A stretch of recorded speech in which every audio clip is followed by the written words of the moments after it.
Women and gender and sexuality studies in 2025 and beyond, I don't think is changing. The boundaries of our discipline aren't shifting in terms of how we're teaching and supporting our students. What we are doing is leaning into the very heart of the field, which is to be curious and generative, and addressing the needs of our students, whether that's at the undergraduate level, the graduate level, and professionalization. What I love most about the field of women and gender and sexuality studies is this passion for reimagining how education can be transformative for all folks who live on different levels of marginality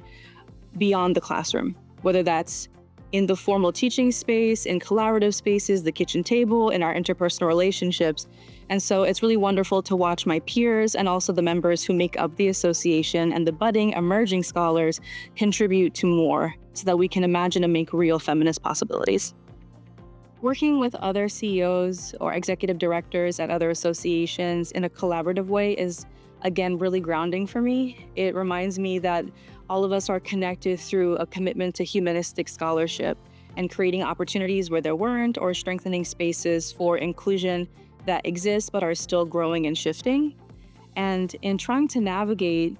this climate, the needs of our members, what it means to be an educator as colleges and universities are shifting, really allows us to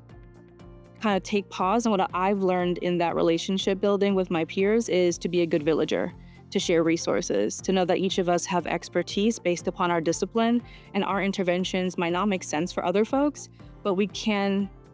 find parallel ways of collaboration or, again, interventions and solutions for problems that might feel new, but we have always had strategies based upon all the different knowledges that make up what it means to be a feminist scholar. I think learned societies hold a special place in the realm of education. It is an amalgamation of professionalization, where we learn how to present with confidence our work, how we are able to collaborate and show up as the scholar that we're growing into. But it also is space for us to collaborate with universities and colleges, filling gaps on workshops, webinars, or thinking beyond academia about how the discipline can really transform our lives, not just in formal faculty ways or classroom-based ways. And I like to think about Toni Cade Bambara, who writes, or has written rather, that the work of a cultural worker is to make the revolution irresistible. And I think that the humanities as